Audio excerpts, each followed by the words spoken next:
Chapter 1. The Shot That Changed Everything. The wine glass slipped from my hand an instant before I heard the sound. Sharp, slicing, wrong.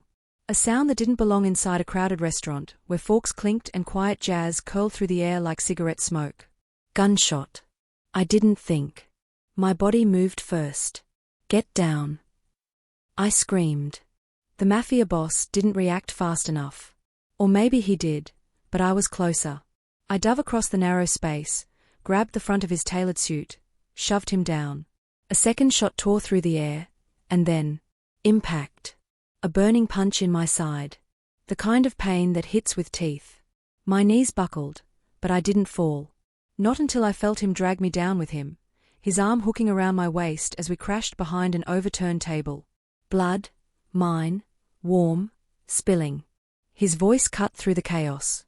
Deep. Controlled. Terrifying. What the hell did you just do? People were screaming, scattering, overturning chairs as they fled the restaurant. More shots cracked outside the windows. My heart galloped, wild and useless. The pain flared hot, words folding in my throat.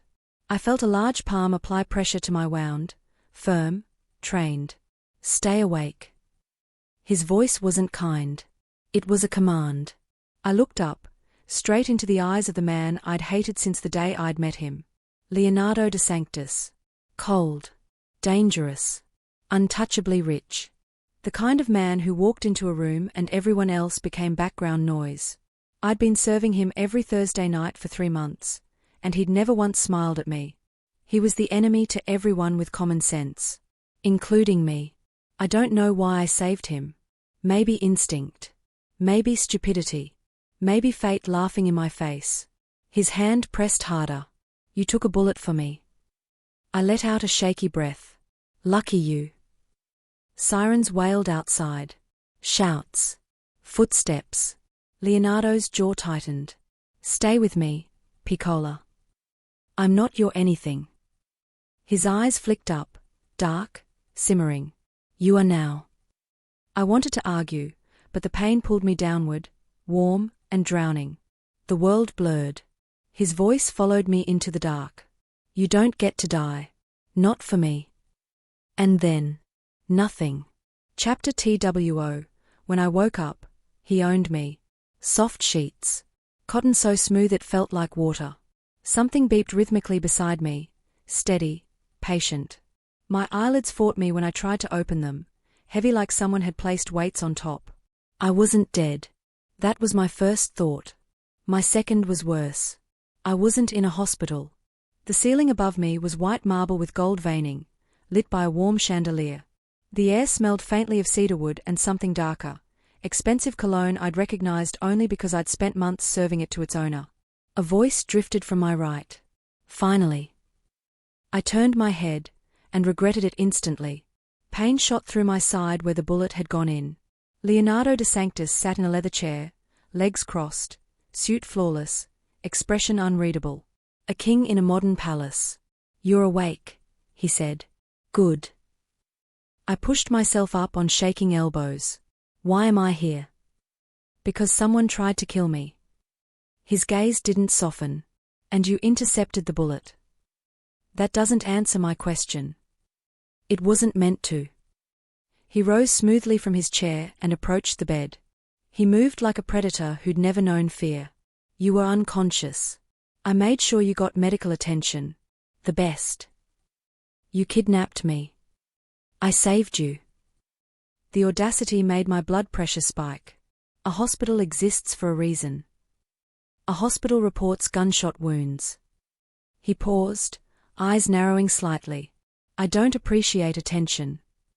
You could have just let me die. His jaw flexed. One sharp tick. I don't waste life that's owed to me. My breath stilled. Owed? You threw yourself in front of a bullet.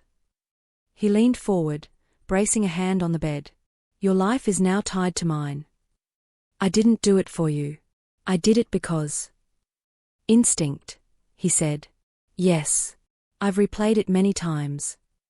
His eyes were too intense, studying, dissecting, weighing me. People don't jump in front of bullets for strangers. You're not a stranger, I snapped. You're a problem. Something strange flickered in his eyes. Something dark and searching. And yet you saved me. Heat rose to my cheeks, not attraction, but anger. Pure aggravation. Don't make this into something it isn't. He straightened. Regardless. You're here until I decide it's safe for you to leave. No, my voice cracked. You don't get to make that decision. I already did. You can't just. You stepped into my world the moment you hit the floor bleeding next to me. His tone sharpened, slicing clean. The men who shot you thought you were protecting me. That makes you a target. My stomach dropped. Hard. Cold. He continued, quieter now. If you walk out that door, you die within the hour. I swallowed, throat tight. Fear crept into my lungs, thick and bitter. So what? I whispered. You're my protector now. He let the silence stretch. A dangerous kind of silence. I'm whatever keeps you alive. I looked away, pressing my hand to my bandaged side. The pain reminded me this wasn't a nightmare. I was inside the penthouse of a Mafia heir whose enemies wanted him dead, and now wanted me dead too. You should rest, he said. Your body needs it. Don't order me. He stopped in the doorway and turned back slowly, gaze raking over me. Everything I do is an order. The door shut behind him with a soft click, and I realized something that made my pulse hammer painfully. I wasn't safe. Not from the men who wanted me dead. Not from the man who saved me. Not from the growing heat in his eyes when he looked at me like I was the one thing he didn't understand. Not from the strange pull between us that I tried to deny. And definitely not from the truth that crawled up my spine like a warning. Leonardo de Sanctis wasn't done with me. Not even close. A shadow shifted beneath the door. A whisper. A metallic click. Close. Too close. Someone was outside my room. Listening. Chapter 3. The man outside my door. The whisper on the other side of the door wasn't imagination. The soft scrape of a shoe, the click of metal, too deliberate to be innocent. My heart punched against my ribs. I shifted slowly, pulling myself upright despite the fire in my side. The room was dim, curtains drawn, the city lights beyond them faint outlines against the night. Every shadow felt heavier, thicker. Someone was definitely there. Leonardo. I whispered. No answer. Another sound, a soft exhale, like someone steadying themselves. I felt for anything I could use as a weapon. My fingers closed around the glass of water on the bedside table. Useless. But better than nothing. Then the door handle twitched. My pulse spiked so brutally it ached. I tightened my grip on the glass and braced myself. The door cracked open. A tall shape filled the doorway. My breath froze. Until a familiar voice hissed, "Relax. It's me." Leo stepped inside like a storm in human form. Broad shoulders, dark suit, jaw carved in stone. His eyes swept the room first, then me. He moved with calculated purpose, shutting the door silently behind him. "What are you doing?" I whispered, still clutching the glass like a lifeline. He didn't answer my question. "Who were you talking to?" "I heard someone outside. I thought." "Yes," he interrupted. "You did." The air shifted. Heavy. Electric. So there was someone. He approached the bed, his expression darker than before, eyes blazing with something sharp, anger or something worse. "My men caught an intruder on the floors below," he said. "We are still sweeping the building." I swallowed. "Intruder? Here?" "This tower is considered impenetrable," he said. "But tonight proves otherwise." The bed dipped slightly when he sat at the edge, close enough that I felt the heat radiating from him. He smelled like cedar and danger. "You're shaking." His voice dropped lower. "Are you in pain?" "No," I lied. His jaw flexed. He hated lies. I'd learned that quickly. "Emma." My name left his mouth like a command. "Let me see." "I'm fine." "Lift your shirt." "No." His gaze sharpened. "You took a bullet for me. That doesn't give you the right to." It gives me every right. The low growl in his voice sent a shiver through me. Not fear exactly, though it should have been. It was something tangled, something I didn't want to name. I didn't lift my shirt, but I loosened my grip on stubbornness. He reached out, slow at first, as if giving me the chance to pull away. When I didn't, he lifted the hem just enough to inspect the bandage on my side. His fingers brushed my skin, light, but sparking something sharp inside me. His breath hitched. A fraction. Barely audible. I felt it anyway. "You're healing," he muttered, though his tone flickered with something else, like the sight of my bare skin affected him more than he wanted to admit. "But you move too much. Hard not to when people lurk outside my door." He held my gaze. "You're safe now." I scoffed. "I don't feel safe." "You're with me." Like that solved everything. His hand lingered at my waist a second too long. His fingers curled slightly, as if resisting the urge to pull me closer. Then he abruptly pulled back, reclaiming the cold mask he wore so easily.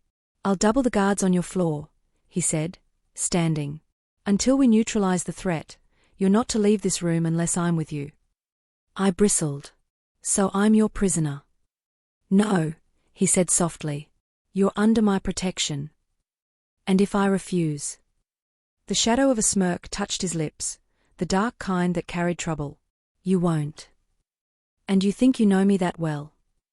No, his eyes dipped to my lips for the briefest second, barely there, but enough to steal my breath. "But I know what fear looks like." Heat rushed through me. Anger. Embarrassment. Something else. His voice became a quiet blade. "Sleep. I'll be outside." He stepped out, and just before the door closed, he said something so quietly I almost thought I imagined it. "You're not dying on me." The door clicked shut. But the cliffhanger wasn't over.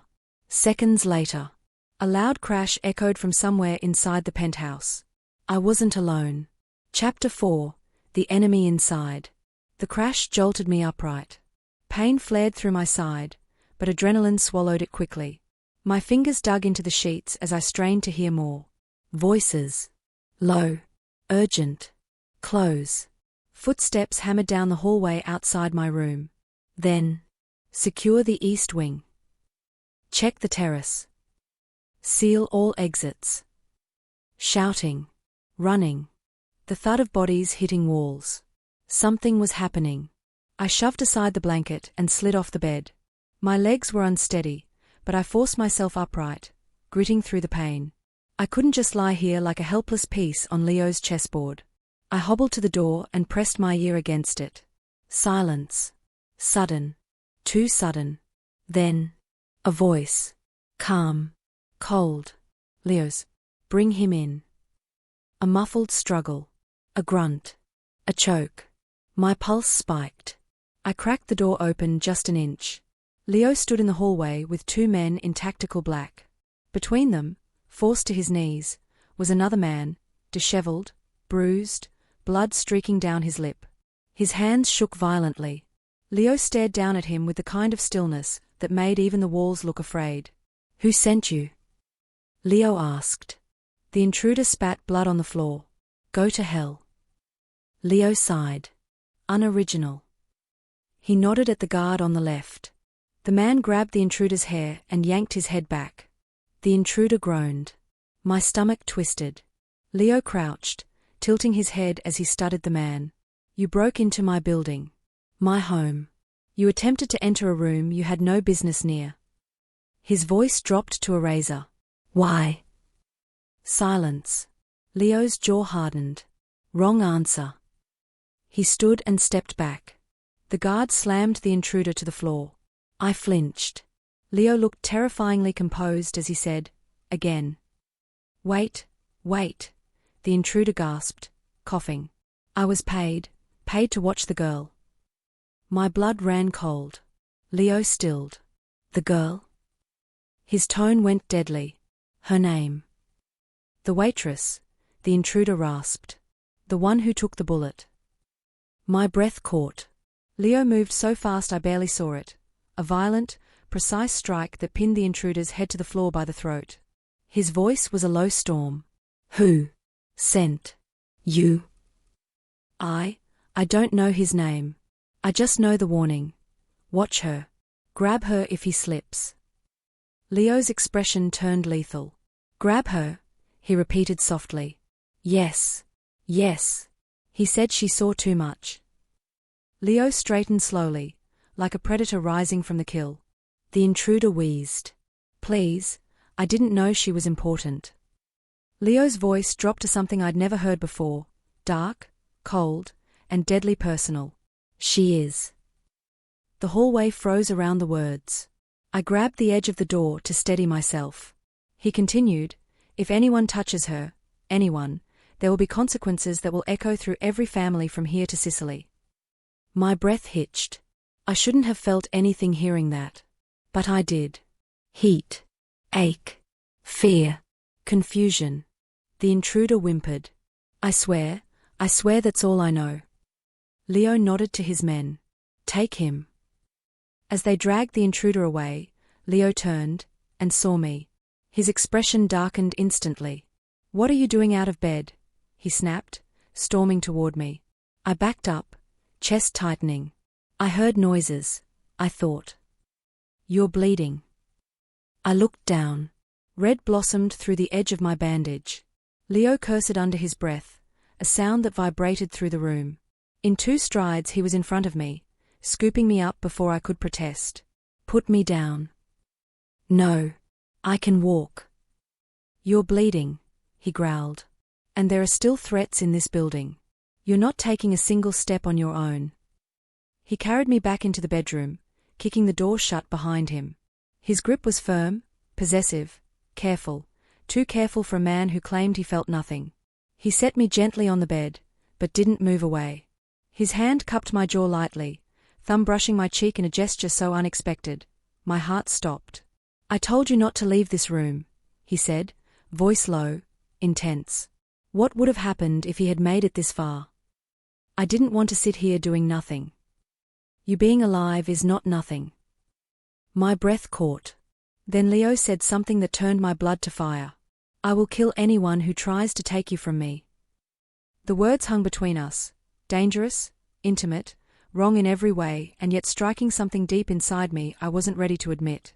Before I could respond, his phone buzzed in his pocket. He looked at the screen. Everything in his face changed. Cold. Sharp. Deadly. What happened? I whispered. His eyes lifted to mine. Someone betrayed us. He added, voice lethal. And I know exactly who. Chapter 5. The name that shattered everything. Leonardo's expression hardened into something carved from iron, beautiful in a cold, devastating way. A man made for war, not peace. A man who didn't react. He executed. Who betrayed you? I asked, voice barely a whisper. He didn't look at me right away. His thumb pressed against his phone so tightly I thought he might crush it. Only after several seconds did he answer. My cousin. The words fell like a blade. Your cousin. I repeated, confused and horrified in equal measure. Matteo. His jaw clenched. I should have seen it sooner. The name meant nothing to me, but the bitterness in Leo's voice told me everything I needed to know. Betrayal wasn't new to him, just unwelcome. Deeply unwelcome. What did he do? He gave our security feeds to someone outside the family. Leo's eyes lifted to mine, pitch black. He is the reason a man was outside your room. The room tilted slightly. So he helped them come for me. Leo stepped closer, too close, until his shadow covered me.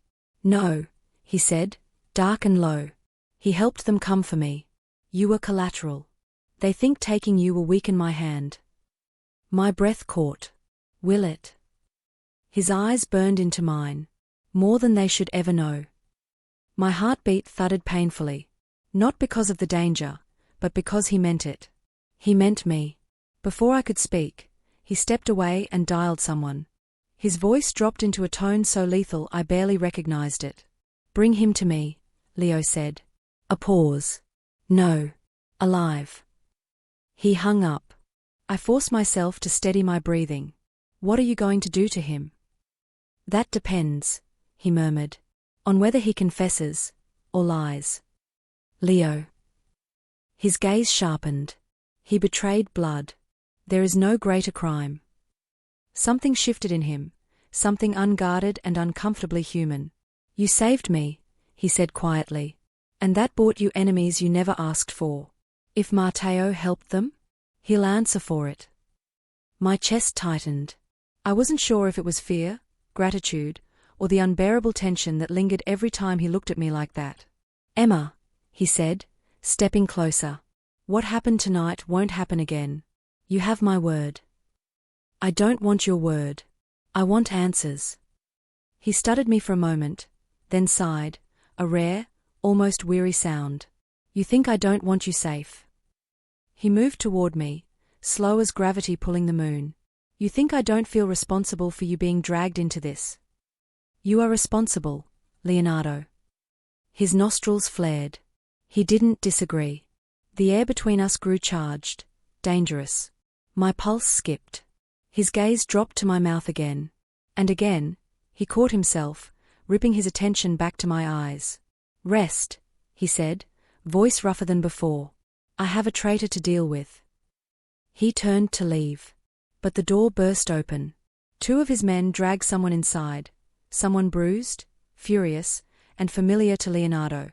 Matteo. Leo's cousin. Let me go.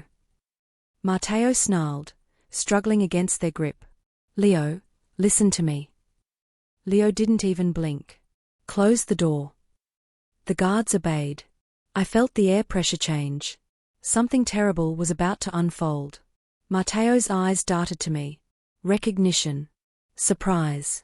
A smirk. So this is her, he said. The waitress. Leo's jaw tightened. Watch it. Matteo laughed bitterly. You're losing your mind over a girl who served your table. Does she even know who you are? What you've done? I felt Leo go still beside me. Matteo leaned forward as far as the guards allowed. Do you know how many bodies this man? Leo moved faster than my breath. His hand was at Matteo's throat, slamming him against the wall with bone-rattling force. Speak again, Leo whispered, and you lose the ability to do so ever again. Matteo coughed, eyes wide. She deserves to know the truth. Leo's voice turned glacial. What truth? That your enemies aren't coming for you, Matteo spat. They're coming for her. My lungs froze. What? I breathed. Matteo laughed, a broken, ugly sound. Oh yes. You think she was an accident? You think she just happened to jump in front of you? Leo's grip tightened. Explain. Now. Matteo's wild eyes flicked to me. She wasn't the target, Leo. His voice dropped to a horrifying whisper. She was the message. Leo's face drained of color. He turned toward me slowly, an expression of shock, fury, and something terrifyingly close to fear. Chapter 6. The message written in blood. The room blurred. My breath vanished. The walls felt too close. What does that mean? I whispered. Leo didn't answer. He was staring at Matteo with a fury that could level cities. Matteo coughed harshly as Leo finally released him. He slumped against the wall, gasping. I told you, Matteo rasped, but you never listen. Someone wants her hurt. Not you. Not your empire. Her. That makes no sense, I argued. I don't know anyone who would. Of course you don't, Matteo cut in. You're a waitress. You think you're ordinary. You think you stepped into Leo's world by accident. His smile twisted cruelly. But you didn't. My stomach knotted. Stop talking like you know something about my life. Oh, I know plenty. Leo's voice sliced through the tension. Enough. But Matteo didn't stop. You really didn't tell her. Matteo laughed. You kept her in the dark? Oh, that's rich. Leo's fist slammed into Matteo's jaw so fast I barely registered the movement. Matteo crumpled, groaning. Take him, Leo ordered. The guards hauled Matteo out of the room. Leo wiped his knuckles on a handkerchief, slow and deliberate. Then he turned to me. His eyes held something I'd never seen before, something I wasn't sure I could handle. "Emma," he said quietly. "Sit down." No, my voice trembled. Tell me what he meant. He ran a hand through his hair, the first time I'd seen him look even remotely unsure. "You were not targeted intentionally," he said. "Not at first." At first. My knees weakened. "Leo." The shooter in the restaurant aimed for me. "That hasn't changed. But the men who followed? The ones outside your room?" His jaw tightened. "Matteo's right. Their orders shifted." "To what?" "To watch you." His voice dropped. "Take you." My pulse pounded painfully. "Why me?" Leo hesitated. That terrified me more than anything. "Say it," I demanded. His eyes locked onto mine. "Because of who your father was." The world slowed. "My father?" My voice cracked. "My father is a mechanic. He died 5 years ago. You're mistaken." Leo's expression didn't change. "The man who raised you wasn't your biological father." I felt the air crack open around me. "No," I shook my head. "No. You don't get to rewrite my life because it makes your story convenient." "I'm not rewriting anything," he said softly. "I'm telling you the truth." "That's impossible. My mother would've." "She died without telling you." His voice gentled slightly. "I'm sorry." My chest constricted painfully. "Stop." "Emma." He stepped closer. "Your biological father was involved with one of the old families. Before he disappeared." "No. Stop." Tears burned at the back of my eyes. "You're lying." "Emma." "No." I backed away until the edge of the nightstand hit my hip. The pain made my vision swim. He reached out instinctively. "Careful." "Don't touch me," I breathed. Something raw flickered across his face. I had never seen Leo look hurt. "Emma," he murmured, lowering his hand. "I didn't want you to find out like this." "You shouldn't have said anything," I whispered. "I didn't ask for this world. I didn't want it." "I know." "No, you don't." My voice cracked. "I didn't choose this. You did. You brought me here. You made decisions for me. And now you're telling me my entire life is a lie." He stepped forward slowly, as if approaching a wounded animal. "You're not alone." "I am." My throat tightened. "Because I don't even know who I am anymore." He went still. "You're Emma," he said softly. "The woman who jumped in front of a bullet. The woman who fights even when she's bleeding. The woman who looks me in the eye when everyone else bows." His voice dipped lower. "You're the only honest thing in my life." The words punched through me. He continued, almost to himself, "And I will burn this city to the ground before I let anyone take you."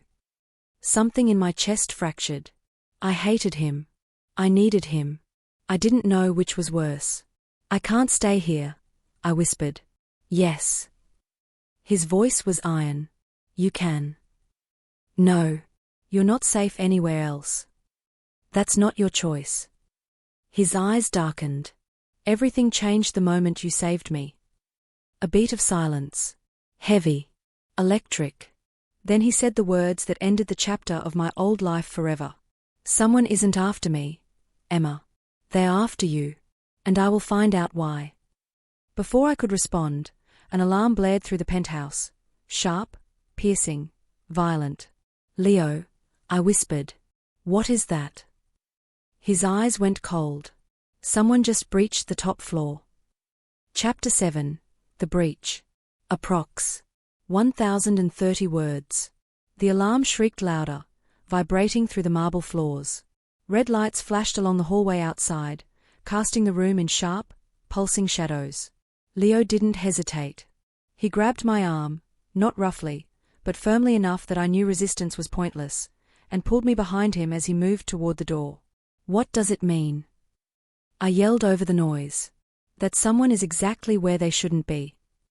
His voice was razor-sharp. "And too close to you." My stomach knotted painfully as he opened the door and scanned the hallway.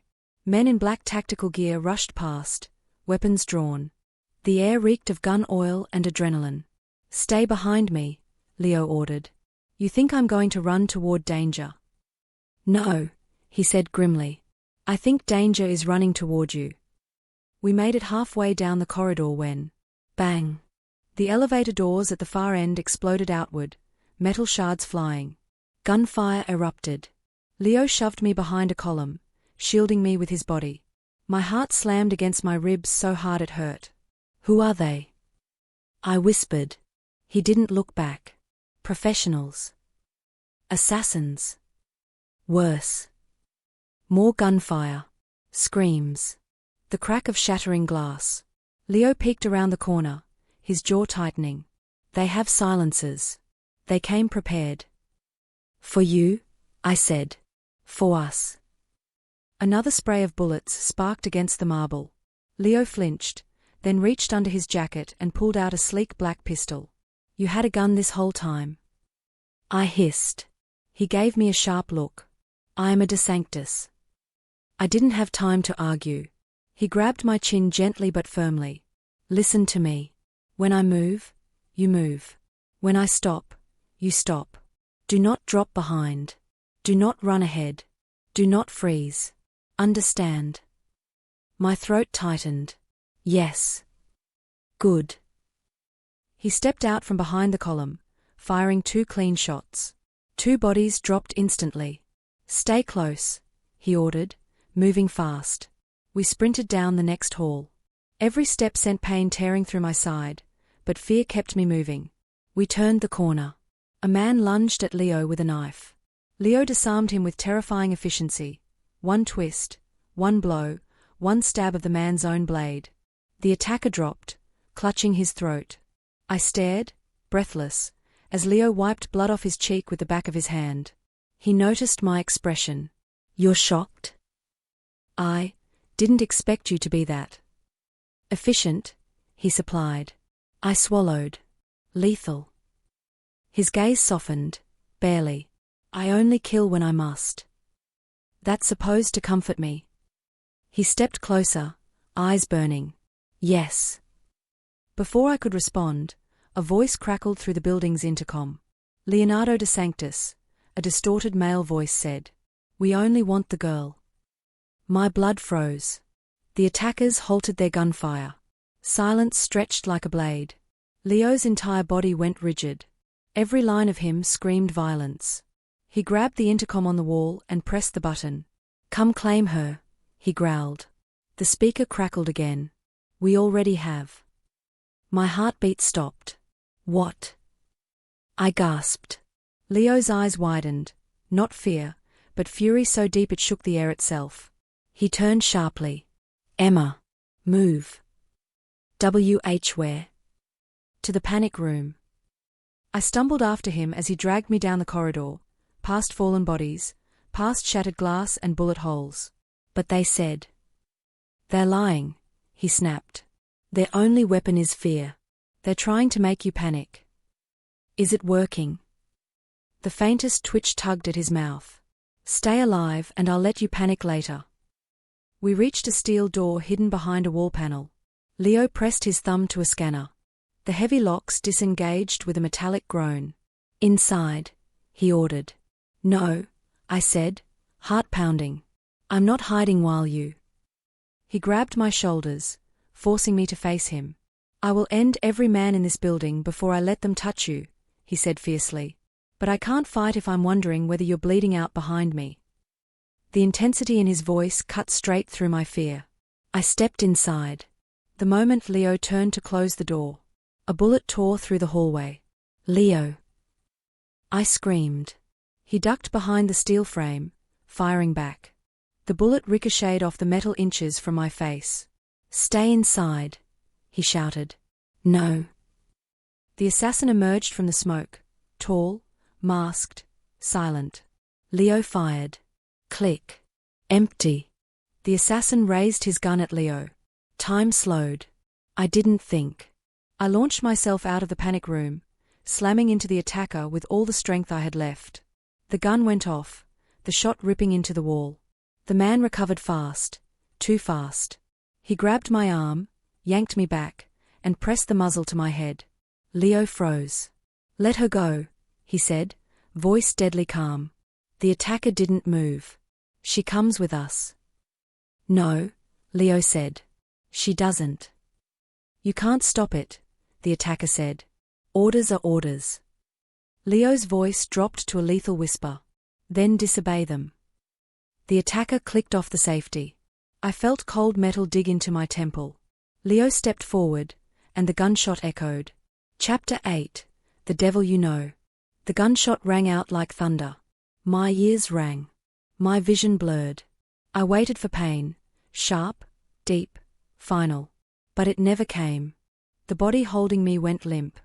The gun clattered to the floor. Arms pulled me backward, strong, determined, furious. "Emma," Leo breathed, dragging me behind him as the assassin collapsed with a bullet in his skull.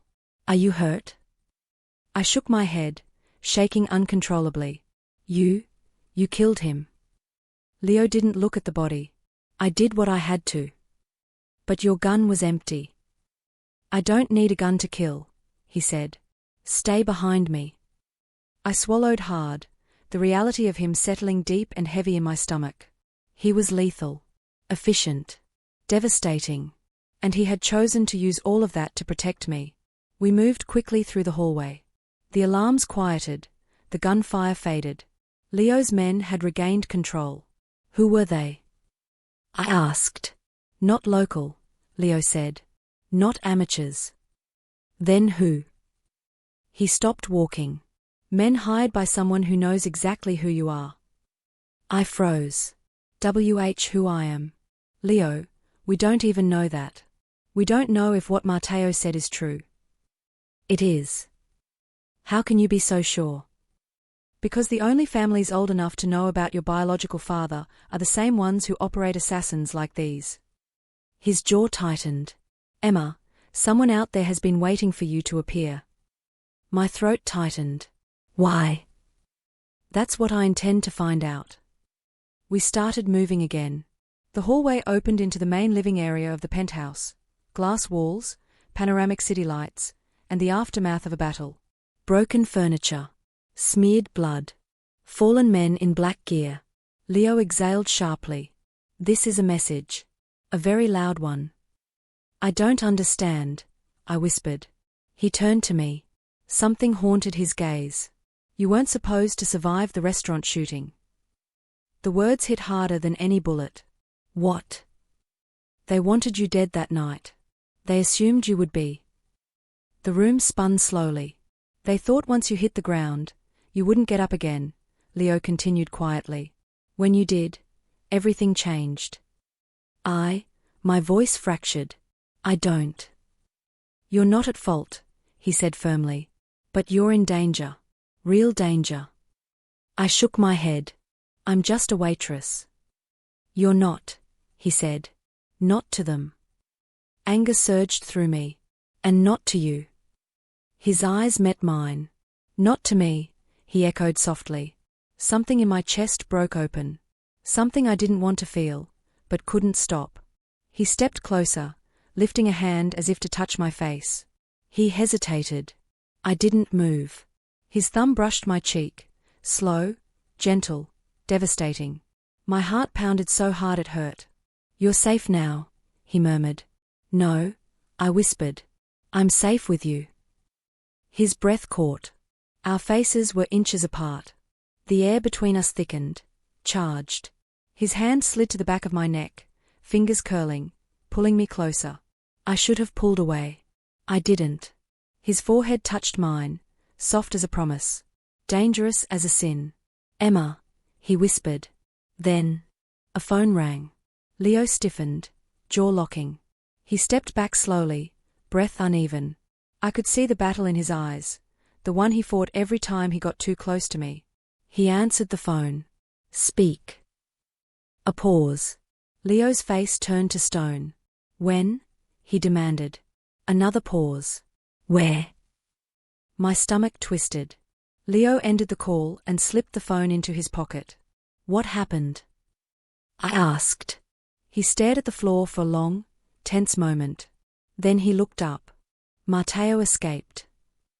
My blood froze. He killed 2 of my men, Leo continued, voice like ice. He's gone. My heartbeat hammered in my throat. Where would he go? Leo shook his head. He'll go to the family we're at war with. He'll tell them everything he knows. I swallowed hard. And then? Leo's voice dipped into something cold and deadly. Then they'll come for you again. And next time, Leo added quietly, they won't bother with warnings. Chapter 9. The Bait. The night settled over the city like a bruise, dark, swollen, heavy. Every window in Leo's penthouse reflected the chaos that had passed through it. Broken glass, overturned furniture, smeared blood. A battlefield disguised as luxury. I stood beside the panoramic window, watching red and blue lights blink in the distance. Police sirens wailed miles below, but they weren't coming here. They never did. Leo's world was ruled by different laws.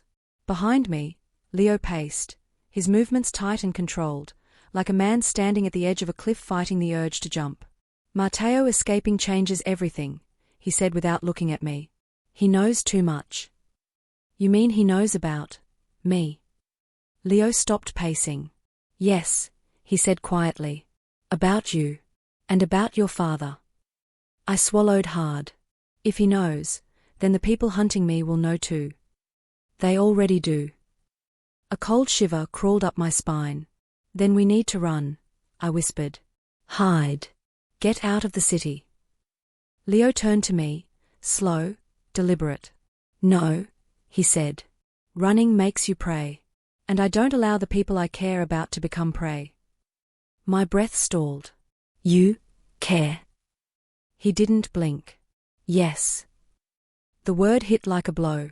Before I could respond, he walked toward me, steps slow but heavy with meaning.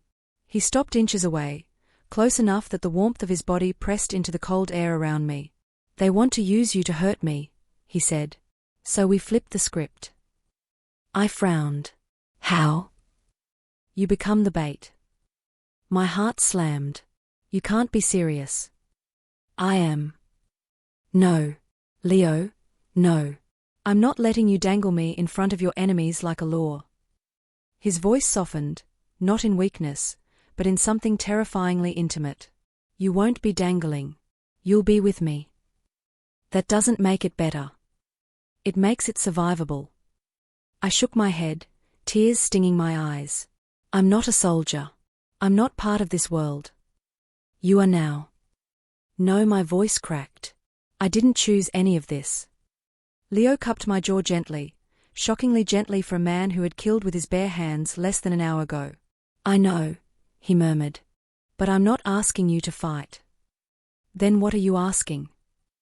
His thumb brushed my cheek. I'm asking you to trust me. The words pierced something inside me, something already bruised but still beating. Trust him. The man who kidnapped me, protected me, lied to me, saved me, wanted me. Trust was dangerous. But mistrust was fatal. I exhaled shakily. What's the plan? He leaned close, breath warm against my ear. We're going to Matteo. Everything inside me seized. That's suicide, I whispered. No, Leo said. It's clarity. Matteo knows why they want you. I intend to make him speak. And if he doesn't? Leo's voice turned lethal. He will. I stared up at him. His eyes were fire and ice, burning and cold, determined and haunted. Emma, he said softly, you saved my life once. Let me save yours. I sucked in a breath.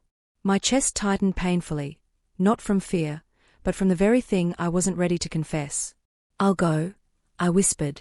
Leo's breath hitched, the smallest break in his armor. He stepped back, clearing his throat. We leave in 10 minutes. I nodded. He turned to walk away. Then stopped. Emma. I looked up. His voice dropped low, rough, real. If anything happens, stay behind me. I opened my mouth to argue, but he cut me off. If anything happens, he repeated, you run to me. I stared at him. Always to me. Before I could answer, he disappeared down the hall to prepare. But it was too late. I already knew the truth. I would run to him. Always. Chapter 10. Bloodlines. The warehouse Matteo had fled to sat on the edge of the river. Rusted metal, broken windows, the smell of old oil and older secrets seeping from its walls. Leo's convoy stopped a quarter-mile away. The night was eerily quiet. Stay close, Leo whispered, hand resting at the small of my back as we approached the shadows of the building. A dozen of his men spread out around us in a silent formation. I clutched my jacket tighter. The wound at my side throbbed with each step, but fear kept me upright. Leo stopped at a side entrance and nodded to one of his men. The door was pried open. Inside, darkness swallowed everything. Leo stepped in front of me, gun raised, shoulders tense. I followed him, heart racing, each breath tight. We moved deeper into the warehouse, past rusted machinery, broken crates, and puddles reflecting the moonlight. Then I saw him. Matteo. Tied to a chair, bruised, bloody, glaring. He looked up as we approached. You shouldn't have come. Leo raised his gun. Start talking. Matteo spat blood on the floor. You still don't get it, do you? Leo pressed the barrel to Matteo's forehead. Explain. Matteo laughed, a broken, bitter sound. It was never about you. Leo's finger tightened on the trigger. Stop. I gasped. Leo froze but didn't lower the gun. His voice was a growl. Keep talking. Matteo's eyes slid to me, dark, wild. Your father didn't just disappear, Emma. He betrayed a very old family. Ran with secrets he shouldn't have known. My breath caught. What secrets? Names, Matteo whispered. Codes. Money trails. Deals carved in blood. He was part of them, and then he turned on them. Leo's jaw clenched. Which family? Matteo's gaze flicked to Leo. You already know. Leo went still. The Marcelli. Ice filled my veins. Matteo nodded. The Marcelli want her alive. They think she knows what he stole. They think they can use her to find it. Leo's voice cooled to frost. She doesn't know anything. Doesn't matter, Matteo rasped. They won't stop. Not until they get her. Leo's hand shook. Rage, fear, something else. I stepped forward. What did my father steal? Matteo's smile was grim. A ledger. Leo stiffened. What ledger? I whispered. Matteo exhaled shakily. The one that proves every dirty alliance made between the Marcelli and half the city's power brokers. Names that could burn entire families to ash. Including yours, Leo. Leo's expression flickered. Pain, anger, betrayal. I backed away slowly. So this is why they're hunting me. They think I have it. Matteo nodded weakly. Or that someone left it for you. Leo cursed under his breath. That ledger, Matteo continued, could topple dynasties. Leo lowered the gun. Suddenly the room felt smaller. The walls closer. The danger bigger. Matteo's voice softened. Emma, your father died protecting you from this. He didn't want you in this world. Tears stung my eyes. And yet, Matteo whispered, here you are. Leo stepped between us, blocking Matteo from view. That's enough. Matteo let out a broken laugh. You can't protect her from this, Leo. You can't even protect yourself. Leo lifted the gun again. I grabbed his wrist. Leo, don't. He hesitated. The fury in his eyes flickered. Please, I whispered. Slowly, agonizingly, he lowered the weapon. Matteo slumped in the chair. Leo's men moved forward to drag him away, but Matteo spoke one last time. They'll come for her, Leo. Again and again. They'll burn the city to find that ledger. Leo's voice was steel. They won't touch her. Matteo's eyes drifted to me. You're a ghost of a past they can't erase. Enough, Leo snapped. His men pulled Matteo into the shadows. The room fell silent. Leo turned to me. His eyes softened, just a fraction. "You okay?" he asked quietly. I wiped my tears. "No." He stepped closer, lifting a hand to my cheek. I didn't pull away. "You're safe," he murmured. "As long as I'm breathing." My voice trembled. "What if that's not enough? What if they keep coming?" "Then I keep killing," he whispered. I swallowed. "Leo." He leaned in, forehead resting against mine, breath warm and uneven. "I won't let them take you," he said. "I won't lose you. Not now. Not ever." The world outside was cold, dangerous, lethal. But in that moment, in the circle of his arms, I felt something terrifyingly close to peace. Something dangerously close to love. He pulled back slightly, eyes locked on mine. "This is only the beginning," he murmured. My heart pounded. "Of what?" He brushed his thumb across my lips. "Of war." A gunshot echoed outside the warehouse.